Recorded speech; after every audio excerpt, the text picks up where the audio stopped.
I show you how deep the rabbit hole goes. Listen to Pavarotti. Can I be your superhero? Hello, welcome to The Revealing. I'm your host, Pavarotti, and I'm here to discuss the Idaho 4 case. And this is the last day of the month, and I always like to make as much of a bang as I can on the last day of the month, so I'm going to attempt to do it with this video. And I'm going to cover a couple of different topics, but they're all really around the same one. And it all goes back to the lies in the case. What can you believe? And what can you believe? What can you believe in this thing? I've gone through and I've started to look at other cases, body cam, what's been redacted in those body cams, what's been redacted in their released police reports. And what I've found is there's hardly any redactions whatsoever in most of the cases that I've looked at. In fact, I've yet to find any redactions. In fact, the only redactions I can even see is when they redact maybe the social security number, their phone number, maybe part of their birth date, but they don't redact names. They don't redact addresses.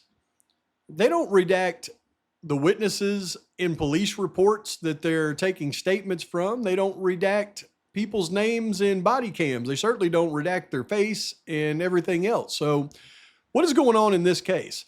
You see, this is what's really frustrating, is because even though we can go through and we can pick out things, especially like in the police reports, that, we're almost certain of who they are and what they represent, but there's no way to verify it 1000%, which causes a lot of dissension amongst even the truth seekers in this case. If one person doesn't believe what something says because it doesn't fit their narrative, they're going to fight hard for what they believe it does say. So what are we looking at here? How are they able to do this? How could somebody independently investigate a case like this if they're given a big jigsaw puzzle with tons of information, but then the key information in that jigsaw puzzle, those pieces are missing, and then you have to try to put it all together? It's impossible, and it's not right, and it's not the American way. And I don't think it's going to change until somebody steps up to the plate. And it's going to have to be somebody other than me, because the contribution that I'm trying to contribute to this case is the time and effort that I'm putting in to try to get the word out. But somebody, especially somebody who is an attorney, it's going to take them actually suing the state of Idaho to release this information without all the stupid redactions. Somebody's going to have to literally sue and win a case for us to finally get to the truth in this case. And that's all there is to it. So I'm going to make that point even more with the information I'm about to bring to you in this video.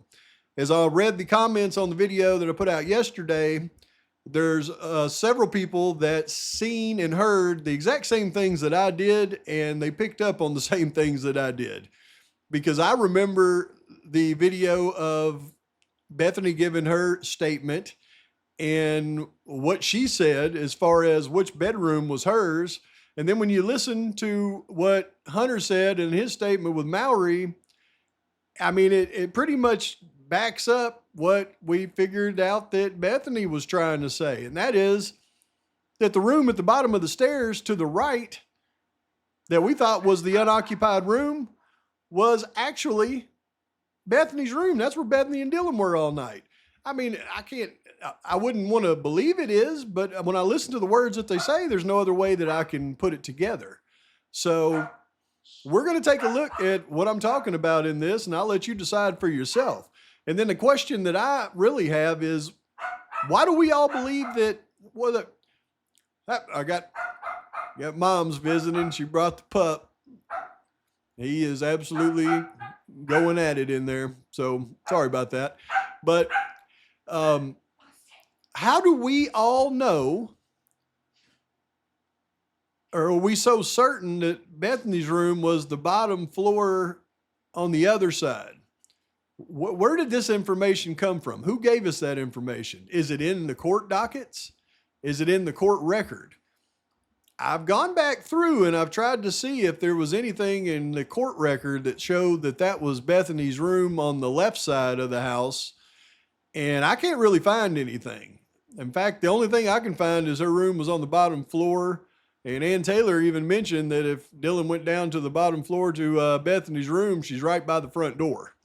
Or she at least would have been by the front door as she went down the steps. So is that Bethany's room there to the right? And if it is, how have we been misled this whole time that the other room was hers? And more importantly, why have we been misled to that? And even more importantly, why have they let us be misled to that if that's the case? So this is a case where you can't even get simple facts without finding contradictions. So you know something's wrong when you can't get simple facts without showing contradictions. But I think it's a key thing, because if that is Bethany's room to the right there by the bottom of the stairs, then you take into consideration what she clearly said, and that is she heard a firecracker and seen a spark. And then when you watch the body cam of the officers that was just released, and they're discussing that around the time that Bethany heard the big bang, was their exact words. She heard the big bang, and then she tried to contact Dylan. Well, that makes more sense than anything now, because we all know that Bethany was the one that contacted Dylan at 4:19 before Dylan ever contacted Bethany. And that has never made sense to us. Well, when you take into consideration she's hearing a gunshot at 4:19, seeing the spark under her door, then figuring out which door was actually hers becomes key, because then she would, and the fact that, I mean, it was obviously happening as they were leaving. So it leads me to the final conclusion that we don't even know what really happened in that house. I mean, we know we got a guy racking a gun going into the house. We know that Bethany hears a gunshot, sees a spark, and it's right at 4:19 as they're leaving. And we know that Christy Gonzalez said the first thing that she heard on the day of the unalivings was that Kaylee was shot. So when they had the autopsy reports on what happened to some of the victims, it leads me down the road that, I mean, I don't think there's any way that we can know for sure whether or not one of these victims were actually shot or not. And looking at the new redactions that are suggested to the court docket, to the court records that are supposed to be unsealed and released, and looking exactly what they don't want to unseal and release, even furthers my suspicion on that. And our suspicions are going to stay suspicions, and they're going to stay cloudy like this until somebody steps up to the plate, sues that town, sues Moscow, sues the court, and gets all this stuff released like in every other case, and transparency is finally given up in this thing. We thought we would wait all this time to get all this transparent stuff, and then they're giving us this crap, which is only causing more trouble than it's worth. So with all that being said, let's look at the new evidence that we have and see if we can pick through fly shit and find black pepper. That's not the way it's supposed to be said, Pop. And let's see if we can pick fly shit out of black pepper and figure out the truth, or at least get close to it. Hold on to your hat. So your bed then, if I'm looking at the right house, you have a parking lot, front door, and your bedroom's just to the right? Okay. And that's where you slept from by the time you finally got into your room around 4-ish or so. Actually, before that. Mm-hmm. So like 3-something. Yeah. So you were in there sleeping. Okay. Dylan got to your room maybe somewhere around 4:20-ish, but Dylan was already home at that point. Mm-hmm. You knew that Maddie and Kaylee were home. Do you know when anyone else in the house got home? I don't know when Xana or Eva got home. I didn't hear them come in or anything. Okay. Just so we can't mistake what's being said, watch his hands as he asks the question. So your bed then, if I'm looking at the right house, you have a parking lot, front door, and your bedroom's just to the right? Okay. Now, I know the last time that I brought this up, people were saying, well, maybe they were thinking about it from the inside of the house looking out, and the bedroom to the right would have been this one. But when you slow it down and you really listen to what he said, he says, okay, here's the parking lot, and then here's the door.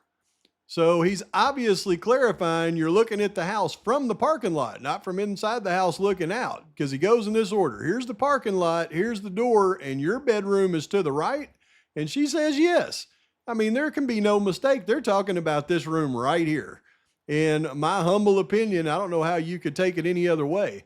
The question I have is, why would they want us to believe this was Bethany's bedroom and not this one? And what's up with this one over here? And I've got something that I'll point out that we are yet to see in all of these released crime scene photos for some reason, but they were released to the world a long time ago, but we still haven't seen them released in the crime scene photos. Very suspicious. When I walked into the house and like entered the code to get into the house, they were in the room, which is on the very bottom floor, like right next to the main front, right? Yeah. And they heard me come in and they like were like, oh my god, and I was like, it's just they were in the room, which is on the very bottom floor, like right next to the main front, right? Yeah.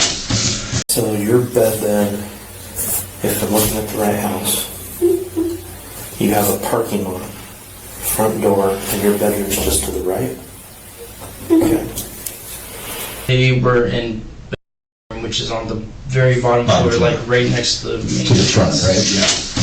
So your bed then, if I'm looking at the right house, you have a parking lot, front door, and your bedroom's just to the right? Okay. So it seems to me it's unmistakable when you hear it from two different people. Both describe the other bedroom to the right of the door as being Bethany's room. That's where Bethany and Dylan were. Then it brings my attention back to this particular room that would be the unoccupied room. And why would they not want us to know that if that is the case? And it brings me back to these photos taken of the investigators as they're staring at things around this particular window. And it doesn't stop there. They go even further to where they're taking pictures of what looks like, to me, could be a scuff on the little brick lower part of that house under the window, where somebody may have scuffed their shoe going in that window. And since those windows are what's called sliders, which means the middle window's fixed and the two windows on each side slide in, I mean, that would be a prime location for somebody to, enter a home that wasn't supposed to be entering that home, in my humble opinion, because those are typically the type of windows that are the easiest to break into. And I have never once seen this camera shot from this state police forensic lady in any of the released photos. If you go back and you look through all the photos, that shot is not in there. And anytime we're missing a photo of something, then I, for some reason, think it's probably something important that they don't want us to see either ever or yet. So where is this photo that she's taken right here of this, what appears to be a scuff mark going into this bedroom that for some reason the whole world wanted us to believe is Bethany's room, when statements that Bethany and Hunter made clearly state that the other bedroom is Bethany's room, which would open a whole new can of worms when you start thinking about the gunshot that she heard, the spark that she heard, the guy racking his gun before going in the house, the officers describing a bang and her calling Dylan after she heard the bang, because this takes the whole narrative and turns it on its head of the one man Ted Bundy with just the knife incident. Yeah, right. At this point in time, I mean, I'm convinced that the other room is Bethany's, not the one that they've led us to believe. But I'm going back through court records and trying to find statements that anywhere where law enforcement or the court record reflects what room was Bethany actually in. And until I find that, I'm going to believe, based on their statements, that that's actually Bethany's room to the right, which again opens up a whole new can of worms. And the real question is, I mean, it seems to me like if that other room is Bethany's, why has there been so much of an effort to divert our attention away from that and believe that room was empty this entire time and the other room was Bethany's? I mean, I know I don't even know where it came from that the other room was Bethany's, but I know that's what we all believe. So, but it could be a really critical part to this case, is identifying something as simple as which bedrooms the dadgum people were actually living in. In a case like this, where we've gone through so much detail and looked through so many things, that question shouldn't even be in our minds. Which bedroom is whose? I mean, good grief. The level of lies in this case and misinformation, it's just lies, whether lies after lies after lies. It's no wonder we're all so confused on so many things and can't figure out the fine details in this thing. One thing we can figure out, though, is the high-level view. That wasn't too hard to put together. It only took me 2 years. But the fine details, well, that's something that we're really going to be digging into. But one thing that I wasn't going to do, I'll ask y'all. Y'all put it in my comments if you want me to do it or not. I've tried my best to stay away from the Charlie Kirk case, because I put out one video and I gave my opinion on that, and I think it's a horrible thing.